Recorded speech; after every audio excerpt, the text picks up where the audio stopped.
think about how much aggrievement must work inside of you if you are one of 5 people in the country who have the ability to overturn a pre-existing right that has been in existence in this country for 50 years for half the population to have control over whether they carry a pregnancy to term, essentially dictating the rest of their lives.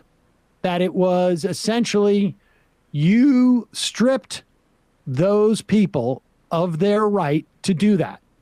And you thought to yourself, and this is just the beginning.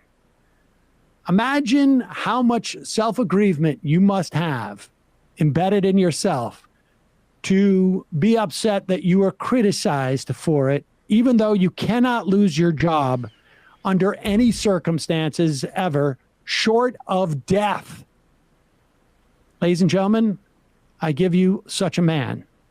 His name is Supreme Court Justice Samuel Alito. Over the last few weeks, since I had the honor this term of writing, I think, the only Supreme Court decision in the history of that institution that has been lambasted by a whole string of foreign leaders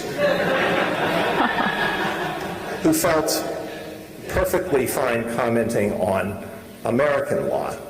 One of these was former Prime Minister Boris Johnson, but he paid the price. Who are these people? Post hoc ergo propter hoc, right?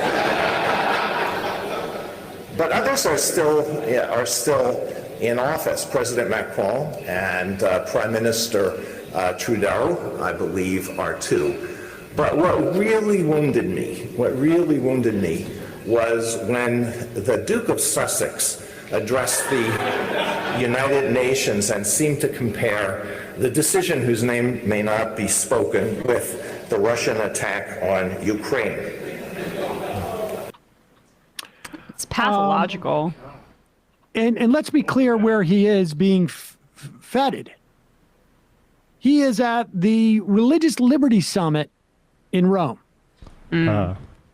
So this is his Scalia cosplay, right? I mean, he wants to be that guy. That's his. This is the vacuum that he's filling. They're fundamentally the same, but Scalia would do these tours and speak everywhere and go international and drop any pretense. But it's not cosplay. It's just it is who he is. And I mean, they many of these guys are Opus Dei. They are fundamentalist Catholics. They, which I think some may think is redundant. He's knocking the British royal family too. I think is not it involves religion associated with that. I would guess, to be honest. Because I was going to say you're in like a position that is equally as outdated as the British royal family is. Yeah. I don't think he has a problem with monarchy as he is in Rome at the moment at the Religious Liberty Summit, which I imagine he has made a visit to the Vatican. I don't think he has a problem with that type of. I don't think the hierarchy is the issue. I think it's probably the religious fundamental, the religious aspect. And the foreigner aspect, right? You don't get a say in what we do. Yeah. I mean, think for a moment if the idea of like, I don't know, pick a case. I'm trying to think of one that if KBJ, they were overturned Roe v. Wade and then went to like a rally afterwards. It's just not what the judges are supposed to do.